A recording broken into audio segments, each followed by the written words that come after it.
pagkakataon, anumang maging sitwasyon, ika'y pupurihin, ikaw at ikaw pa rin. We'll be sharing isa pong famous po na, isa po sa mga favorite ko po na sinishare po ito. The fire that never goes out. The fire that never goes out. So ito po ay hango po sa Leviticus chapter 6,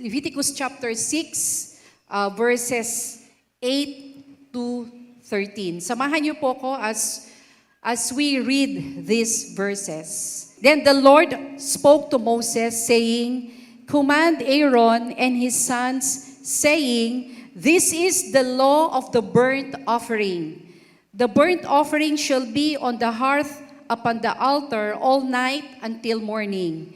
And the fire of the altar shall be kept burning on it. And the priest shall put on his linen garment, and his linen trousers he shall put on his body, and take up the ashes of the burnt offering, which the fire has consumed on the altar, and he shall put them beside the altar. Verse 11, Then he shall take off his garments, put on other garments, and carry the ashes outside the camp to a clean place. Verse 12, And the fire on the altar shall be kept burning on it, it shall not be put out. And the priest shall burn wood on it every morning, and lay the burnt offering in order on it, and he shall burn on it the fat of the peace offerings. Verse 13, again, sinabi ng Panginoon sa kanila, A fire shall always be burning on the altar. It shall never go out. The fire that never goes out. Sino po dito ang gusto ng apoy na hindi nawawala sa puso natin? Amen. Hello? Yung apoy na hindi nawawala sa puso, yan po yung kalooban ng Panginoon na lagi po tayong maging maapoy na Kristiyano. Lalo na po sa panahon po natin ngayon. Marami pong tao na ngailangan ng apoy na meron po tayo. Amen po ba? So normally po, kapag may apoy o may sunog, kailangan patayin po yan. But this is the only fire that should never be extinguished. The fire of the Holy Spirit in our hearts. Amen po ba? Palakpakan po natin ang Panginoon. Hallelujah! Ang apoy po, it's the common symbols. One of the common symbols po ng Holy Spirit. And the fire na nasa puso po natin, sabing ganon, ito po yung nilalagay ng banal na Espiritu po sa atin pong mga puso.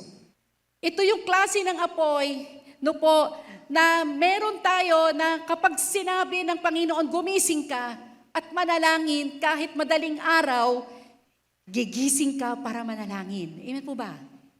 Ito po yung klase ng apoy na kung saan na kapag ikaw ay nagbabasa ng salita ng Diyos, parang yung salita ng Diyos ay talagang nag-aapoy. No? His fire on my heart, sabi nga sa Jeremiah, it's like a fire shut up in my bones. No? Yung talagang nag-aapoy, lumulundag ang mga salita ng Diyos. Ito yung klase ng apoy na sinasabi ko po, pag sinabi sa iyo ng banal na Espiritu, sharean mo yan. Walang atubili, no? Share natin agad yung tao pong yon. Amen po ba? So ito yung apoy na nais ng Panginoon na magkaroon po tayo araw-araw. But somewhere along the way, life changed, no po? Andiyan na po na nag-iba na yung status natin. Dati estudyante ka, you have all the time, pero naging empleyado ka na, naging busy ka na, no po? And then may mga pressures na, may mga problema na, may mga pinagdadaanan na sa buhay, nagkaasawa na, nagkaanak na, and nagbago ng lahat. So unti-unti, almost without noticing it, yung apoy na yon, the flame in our hearts began to fade. So maaring sa umagang ito, parang may mga pakiramdam po tayo na gano'n, ano? Lord, do it again to me. Do it again, Lord. Gusto ko pong manumbalik yun. Ayoko pong manatili sa ganito pong klase ng puso na kung saan dati maalab, pero ngayon ay wala nang alab. Amen. So, kung tayo po yun, I just want us to be encouraged this morning that God is not done with your fire yet. Amen. Hindi pa tapos ang Panginoon sa atin, hindi pa po huli ang lahat. Nais pa rin po niya at kalooban pa rin po niya na tayo pong lahat ay paapuyin sa lugar na ito. Amen. That the whole JRM will be set ablaze for God. Amen po ba? Palakpakan po natin ang Panginoon. So what does it take to keep the fire burning when everything around you is pulling you down? Marami ng kaagaw, no po? Gusto mo maapoy, Lord, gusto ko naman yun eh. Kaya lang, ang dami kong mga dapat na asikasuhin. Ang dami kong dapat na gawin. At minsan yun ang nauuna at unti-unti, no, nawawala na yung apoy sa atin pong mga puso. So balikan po natin yung atin pong binasa po kanina. Verses 8 to 9. Verses 8 to 9, sabi John, Then the Lord spoke to Moses, saying, Command Aaron and his sons, saying, This is the law of the burnt offering. The burnt offering shall be on the hearth upon the altar all night until morning. So, sabing ganon, ang utos ng Panginoon, kailangan yung apoy dun sa handog ay mananatili buong magdamag hanggang umaga. Hindi ito dapat mamatay. Tuloy-tuloy dapat ang apoy nito. So this was the command spoken by Moses kay Aaron at dun sa kanyang mga anak. Si Aaron at ang kanyang mga anak, mga saserdote po sila, mga priest po sila. No po? At sila po yung talagang gumagawa po sila po yung in charge sa mga ganito pong klase pong mga handog. At ang utos po, walang mamamatay na apoy. Tuloy-tuloy dapat ang apoy. And the fire of the altar shall be kept burning on it. So notice here na hindi po ito pakiusap. Hindi po ito gentle reminder, no po? But this is something na it's a strict command, no po? It's a strict order. Alam niyo po yung paghahandog po nung unang lumang tipan, it's really meticulous. It's really talagang by the rules po sila. So dapat sundin nila yon. Kapag hindi nila sinunod yon, mamamatay sila. At kapag pumasok po sila, pumasok po sila doon sa loob ng templo na meron po silang mga bagay sa puso nila na hindi kaaya-aya, outrightly, especially the high priest, no po, kapag pumasok na po yan sa inner court at may dala-dala po siya sa puso niya, hindi po yun papayagan ng Panginoon. Yung kabanalan ng Panginoon ay hindi niya hayaan na may kasalanan na pumasok sa presensya niya and outrightly, babagsak po yun at siya po ay mamamatay. Hihilahin na lang, kaya po may bells, yung kanyang garment, no po? Kasi pag tumunog na po yung bell, ibig sabihin may nangyari sa kanya at hihilahin na lang po siya palabas. So that's how meticulous the offering or the worship was in the Old Testament. So dito po, it's a divine command, no po? It doesn't suggest. God doesn't recommend, no po? But He commands. So sinabi po niya rito na si Aaron po at yung kanyang mga anak, the priests, were responsible for the altar. Sila yung mga priest, no po? The fire on the altar, at ang command, the fire on the altar shall be kept burning. Huwag niyong hahayaan na mamatay ang apoy sa altar. It was a divine command with a divine expectation. No po? Maaaring ito rin po yung ito po rin yung nais ng Panginoon sa atin, na ayaw ng Diyos na mawala ang apoy sa altar ng ating po mga puso. Do you agree? It is God who initiated the fire. Sa Leviticus chapter 9, verse 24, nung si Aaron po ay naghahandog po sila, no? At sabing ganon, sa kanilang, pagkatapos po ng kanilang paghandog, blines na ni Aaron yung mga tao, and sabi doon, Leviticus 9:24, and fire came out from before the Lord, and consumed the burnt offering and the fat on the altar. When all the people saw it, they shouted and fell on their faces. So, it was the time when Aaron offered unto the Lord. And then, yung apoy ng Panginoon ay bumagsak po sa kanila pong burnt offering. So it was God who initiated the fire. So it's a divine fire. So sinasabi ng Lord, it's a divine fire. The fire is mine. Galing yun sa akin. It's God who initiated that fire. Isn't it po na nung ating pong tinanggap ang ating Panginoong Jesus bilang ating Panginoon at sariling tagapagligtas, ang Panginoon initiated the fire in our hearts. Ang banal na Espiritu po ay nagsimula na pong mag-dwell po sa atin pong buhay. And when the Holy Spirit came into our hearts, that's the time na ang Panginoon ay naglagay na ng apoy sa atin pong puso. Amen po ba? Nag-initiate na siya ng apoy sa puso po natin. Kaya nga nung bago po tayong Kristiyano, maalab tayo, maapoy tayo, di po ba? Naramdaman natin yon. Amen. Sino po nakaramdam nun nung siya ay bago palang Kristiyano? Amen, di ba? Maapoy ka na agad. Dati-rati wala kang gana magbasa ng salita ng Diyos. Dati-rati kinababagutan mo ang dumalo sa gawain. Dati-rati ni Kristiyano, ni pastor o ni anumang leader, ayaw mong makita, ayaw mong magpapasok sa bahay para magbahagi sa'yo ng salita ng Diyos. All those things, kinamumuhian mo. Pero nung nakakilala ka sa Panginoon, nagkaroon ng apoy ang puso mo. Lahat ng para sa Panginoon, gustong-gusto mo na. Amen. Amen po ba? Palakpakan natin ang Panginoon. You appreciate everything that concerns about God. Pagdalo ng gawain, kinasasabikan mo ang gawain, kinasasabikan mo ang salita ng Diyos, kinasasabikan mo ang attend ng prayer meeting, kinasasabikan mo ang manalangin, hindi lang panalangin mo para sa sarili at pamilya mo, but panalangin para sa ibang tao. Kinasasabikan mo umabot ng kaluluwa, kinasasabikan mo na bawat makita mo, mabahaginan mo ng salita ng Diyos. Why? It's God who initiated that fire in our hearts. Kung tayo lang, hindi yun. Hindi tayo yun. Sa totoo lang. Kung tayo lang yun, kung tayo at sarili lang natin yun, hindi po tayo yun. Hindi natin magagawa po yun. Amen. So, here's the truth, no po. We must receive, no po. Yung spiritual fire does not maintain itself automatically. Kaya ang command ng Panginoon kay Aaron, kasi kapag hindi nyo yan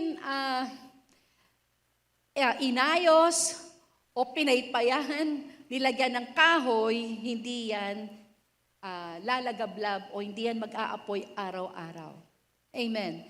So, yung apoy po pala na yon, it is sustained by day after day and day after day burning.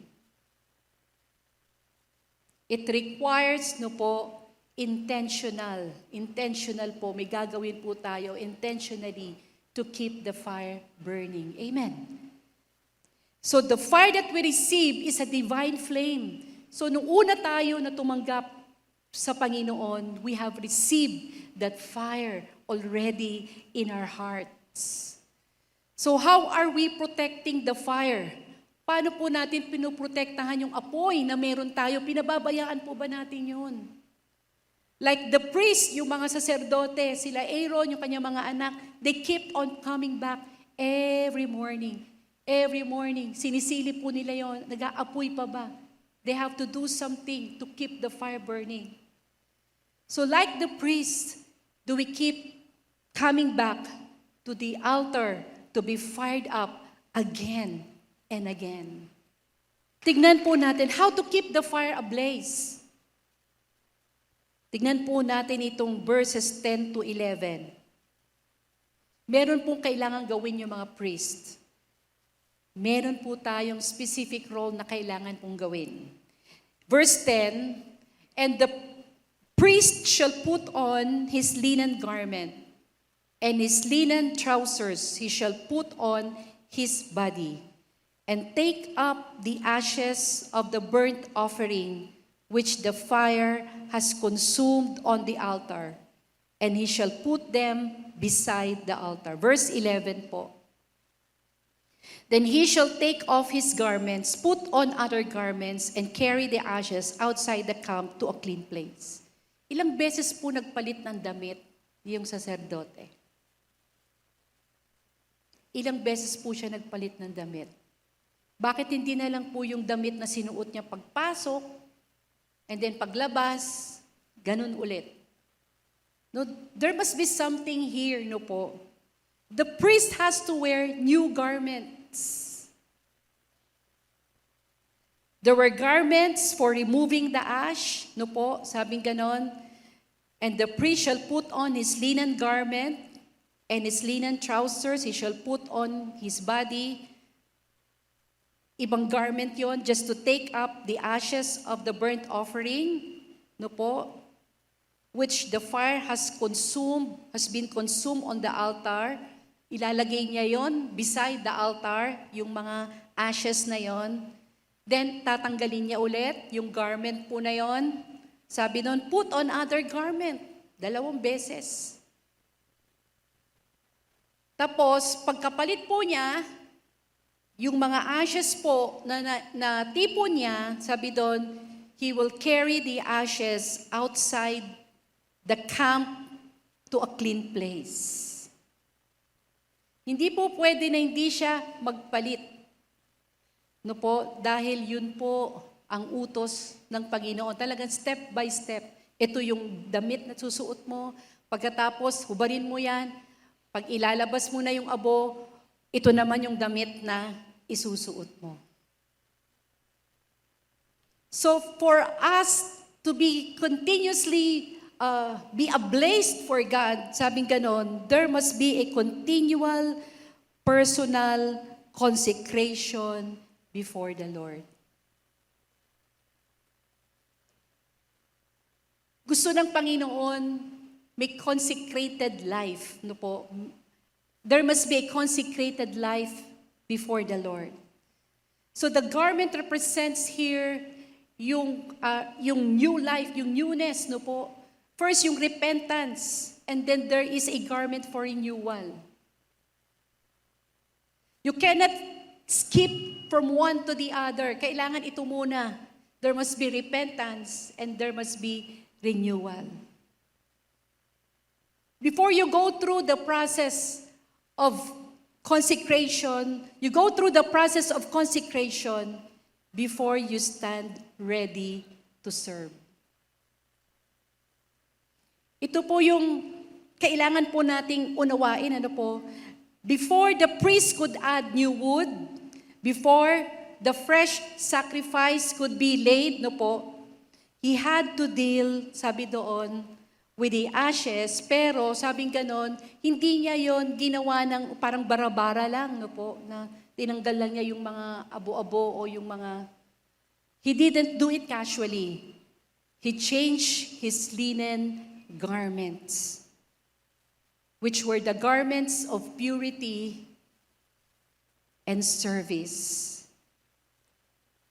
So ginagather po niya po yung mga ashes po na yon from the previous night's offering. Kasi syempre magdamag po yon na yung handog ay nagliliyab, sinusunog, no po. And then kinaumagahan, sulog na po yon. So kailangan tanggalin po ng priest yung pong mga ashes po na yon. At kailangan po niyang ilagay dun sa labas po ng camp, sa isang malinis na lugar. Bakit po natin ito binabahagi? The ashes here represented what had already been offered. Yesterday's sacrifice was finished. Its purpose was already complete. And now before the new day's fire could burn brightly, the old had to be cleared away. Amen po ba? Kailangan tanggalin yung luma. And this is a powerful picture of ano po yung minsan laman po ng ating po mga puso. Walang problema po sa apoy ng Panginoon. And sometimes the reason our fire grows dim or grows faint no po, hindi dahil ang Diyos ay nawala na sa buhay natin. It's because we haven't dealt with the ashes. Hindi natin tinanggal yung mga pwedeng sagabal. Di ba pag maraming abo, hindi makapenetrate po yung apoy. Di po ba? Kailangan linisin nyo muna yon para panibago na namang gatong kahoy no po at panibagong apoy. And for this, maari hindi po natin, yung mga ashes po na yan na kailangan tanggalin, hindi makapenetrate yung apoy kasi may mga abo sa mga puso po natin. We haven't addressed yesterday's unforgiveness. Baka po may mga unforgiving spirit pa po tayo na kailangang i-deal at kailangan pong isuko sa Panginoon. What are those ashes? Maaring ito yung abo ng disappointment. Na-disappoint ka and hindi mo siya na-deal, no po? Hinayaan mo lang siya. Then dinedma mo na. Yung taong na-disappoint ka, dinedma mo na lang. Hindi mo na lang pinansin, nagkikita kayo, o basta ako nagpupuri sa Panginoon, ako kay Lord, di po ba? Minsan may ganun po, di po ba? Yung mga old bitterness na meron po tayo, hindi po na-deal. Hinahayaan na lang po natin. Pero nais ng Panginoon ayusin. It has to be fixed. Katulad din po yan, nung si Elijah po ay nagpababa, nanalangin po na magpababa ng apoy. When there was this battle between the 450 prophets of Baal in 1 Kings chapter 18. And before the fire came down, before the Lord consumed His sacrifice, ano pong ginawa ni Elijah? He rebuilt the altar. He repaired the altar that was ruined for so many years. Inayos niya muna yon. Ni-repair niya po muna yon. And it signifies those things which has to be repaired in our hearts. Mga bagay na nais po nating isuko sa Panginoon, mga bagay na kailangang ayusin natin. No po? Kaya minsan parang nagpe-pray ka, Lord, apuyan mo ako. Pero gusto ng Lord, kalooban po niya yon. Pero hindi makapenetrate kasi ang daming abo.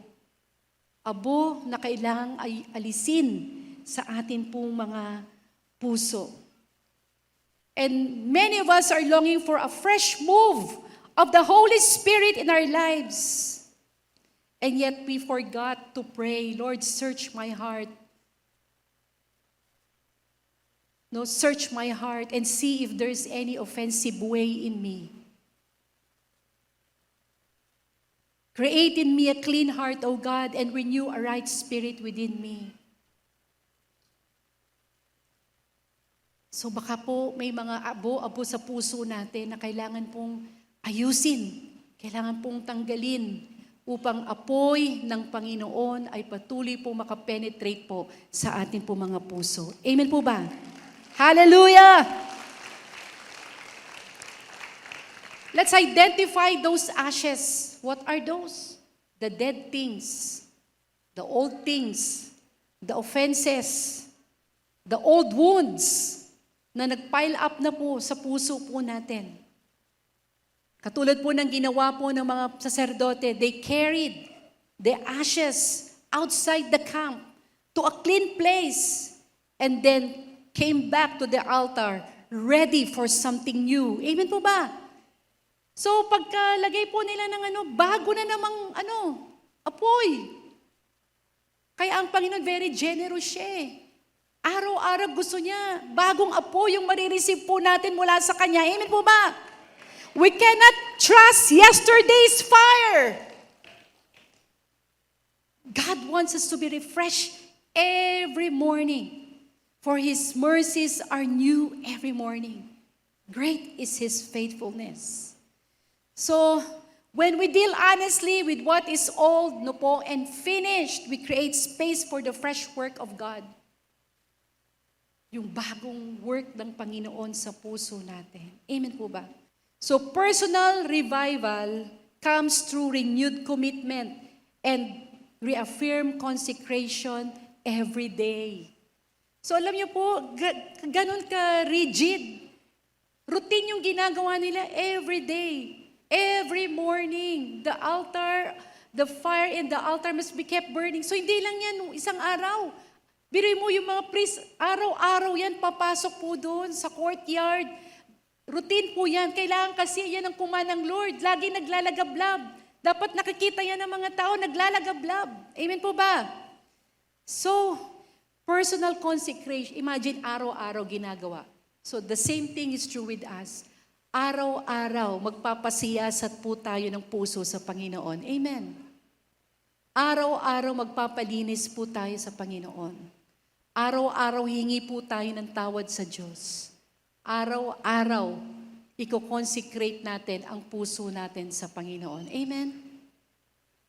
Verse 12, and the fire on the altar shall be kept burning on it. It shall not be put out. Pangalawang beses po ito. And the priest shall burn wood on it every morning and lay the burnt offering in order on it, and he shall burn on it the fat for the peace offerings. Third time, a fire shall always be burning on the altar. It shall never go out. So 3 times. Verse 9, verse 12, verse 13. When God repeats something, He emphasizes something important. And we should pay close attention to it. May mga, pag nagbabasa po tayo ng Word of God, may mga paulit-ulit na sinasabi. Rejoice, again I say, rejoice. Mga ganyan, yung paulit-ulit. So sabing ganon, yung utos ng Panginoon, paulit-ulit niya na nire-remind, kailangan manatili ang apoy. Every morning, sabi po doon, not once a month, hindi ito every other day, hindi ito every other month, but sabi pong ganon, the priest shall burn wood on it every morning. Imagine the regimen, every morning po yan. Yan ang trabaho po nila. So hindi lang yung umattend tayo ng mga nag-Sunday service tayo, hindi lang pala yung umattend ka ng mga holy convocation na meron tayo, na-revive po tayo, But it's a continual,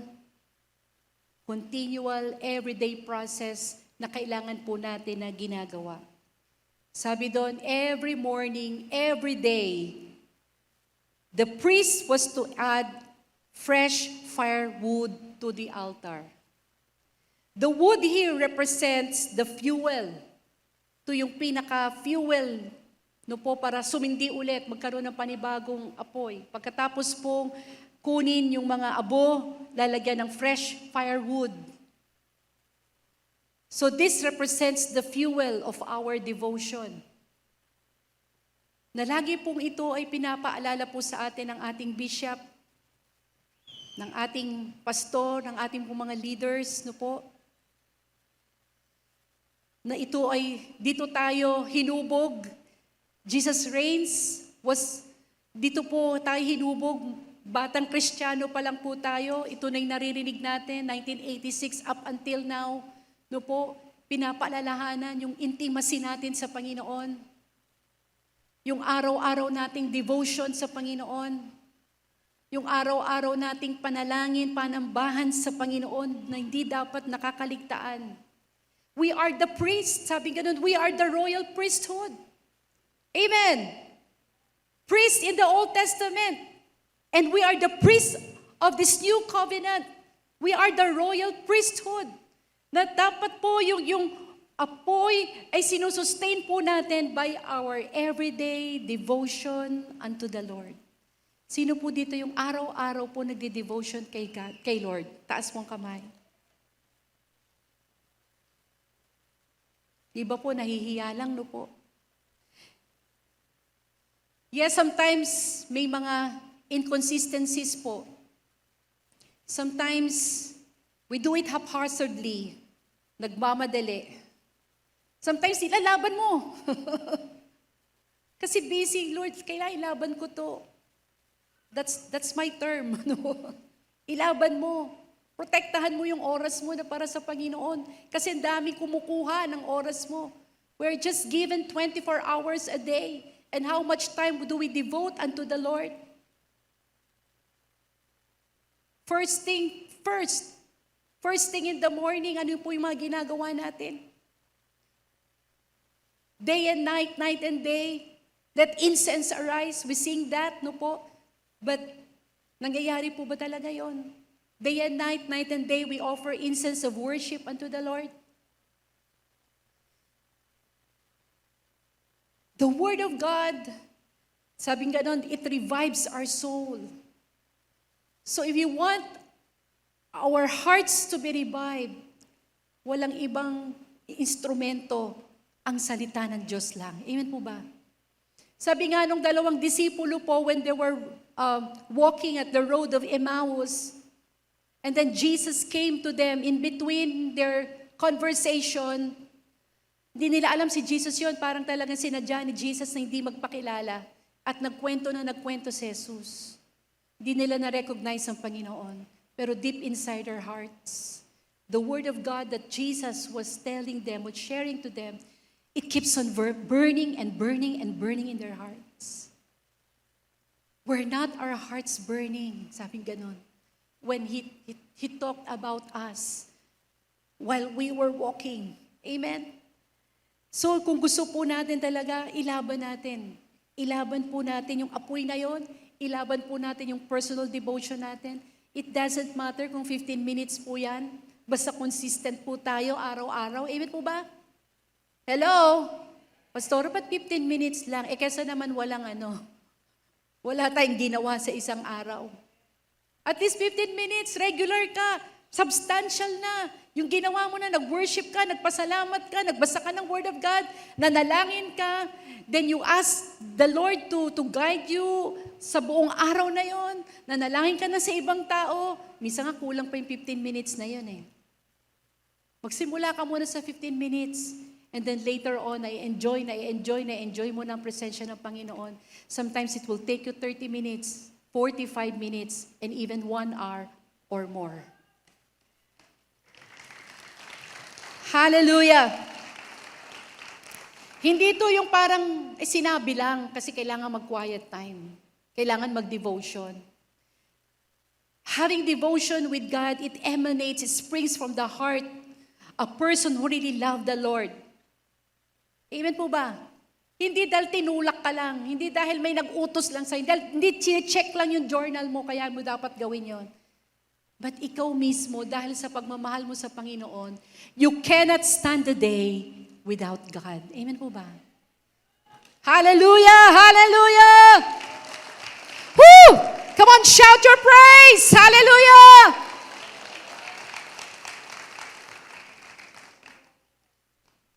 So every morning, ganun pala ang sikreto para maglagablab yung apoy. Mga saserdote ng Panginoon, every morning. Ang Panginoong Jesus, example po dyan. Mark chapter 1 verse 35, sa kabila ng kanyang mga kabisihan. But early in the morning, he woke up, madaling araw, pumunta sa kabundukan upang manalangin. Umaga. Yung fresh na fresh pa po tayo. Umaga na kung saan talagang ang isip mo ay wala mo ng mga bagay na iniisip na iba, kundi ang Panginoon lang. Amen po ba? So, hindi po to optional. Ginagawa po nila to. Kasi pag hindi ginawa to ng mga priest nila, Aaron, mawawala ang apoy.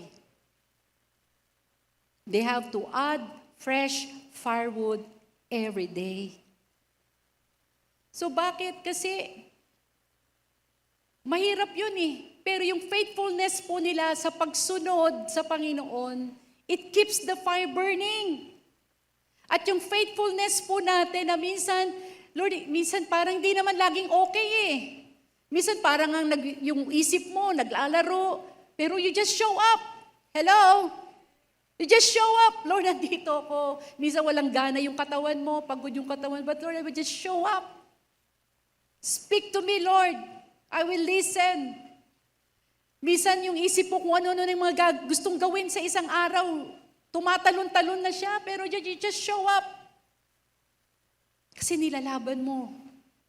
Ayaw mo na lumipas ang araw na hindi mo siya nakakausap o hindi mo siya kinausap. Amen po ba? So, the fire, the wood, no po. Every time you turn off the noise, no po, you turn off yung pong mga ini-scroll po natin, mga cellphone po natin, that is the fresh firewood. Every time, every morning, when you pray and say to the Lord, Lord, speak to me, Lord. Speak to me, Lord. You are adding fresh firewood to the altar. And every time you gather with the body, with your brethren, may mga gawain kayo. That's the time that you add fresh firewood to the altar. Amen po ba? Palakpakan po natin ang Panginoon. Very basic, no po? Basic lang. Pero dito tayo binabalik ng Panginoon. Pag nagpa-check up po tayo sa mga doktor, basic lang ang tinatanong nila sa atin. Kamusta diet mo? Kamusta tulog mo? Ano kinakain mo? Kumain ka ba ng bawal? Nag-exercise ka ba? Di po ba? Very basic. Kasi yun lang, yung basic na yun, na kapag sinunod mo, magkakaroon ka ng maayos na pangangatawan. Kapag yung mga basic na ito ng pananampalataya ay ginawa natin, magiging maayos ang spiritual na pamumuhay natin sa harap ng Panginoon. Amen po ba? Hallelujah. So we have to recommit to the daily practice of feeding and tending the fire. Again, it's intentional. It's intentional. Dapat ikaw, hindi yung, Lord, I don't feel. Lord, hindi ko feel. Whether you feel it or not, humarap ka sa presensya ng Panginoon. Aayusin ka ng Lord. Amen po ba? Sometimes harap tayo sa Lord, hindi maayos eh. Sa totoo lang po, di po ba? Di tayo maayos. Pero paglabas mo sa presensya ng Panginoon, maayos ka na ulit.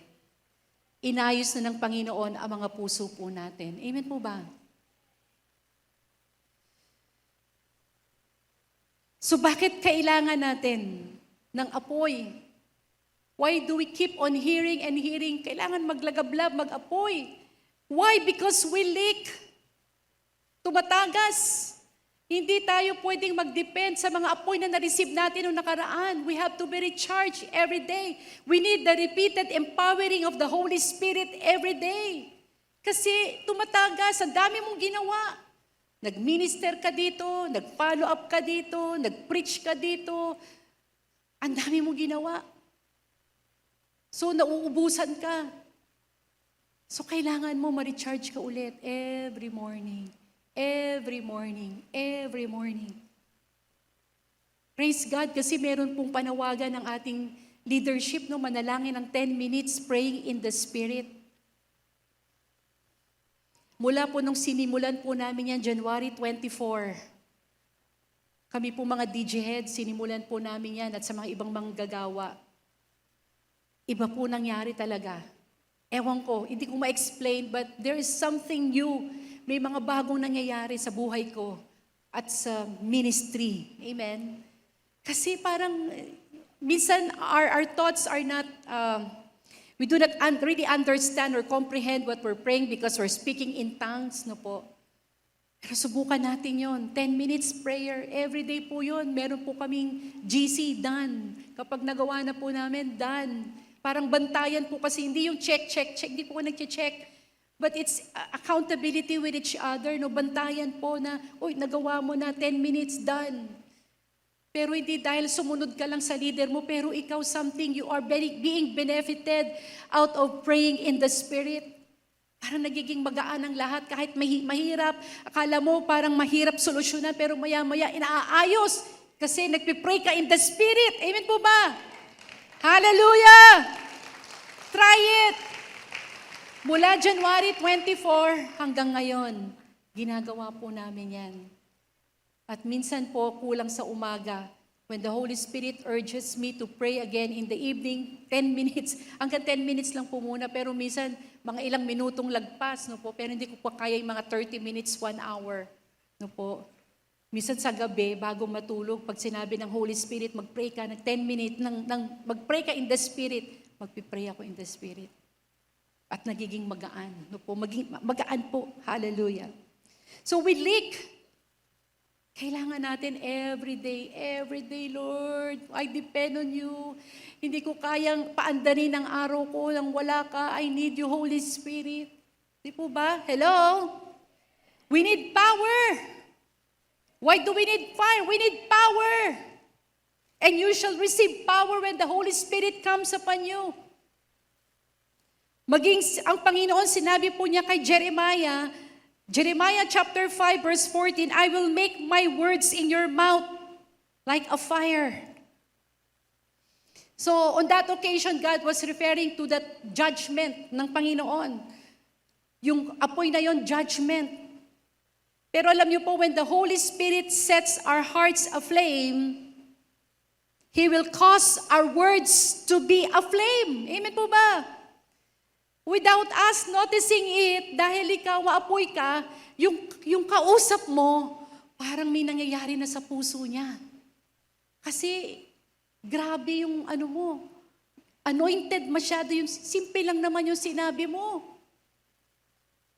Simple lang naman yung shinare mo sa kanya, pero iba yung impact sa puso niya.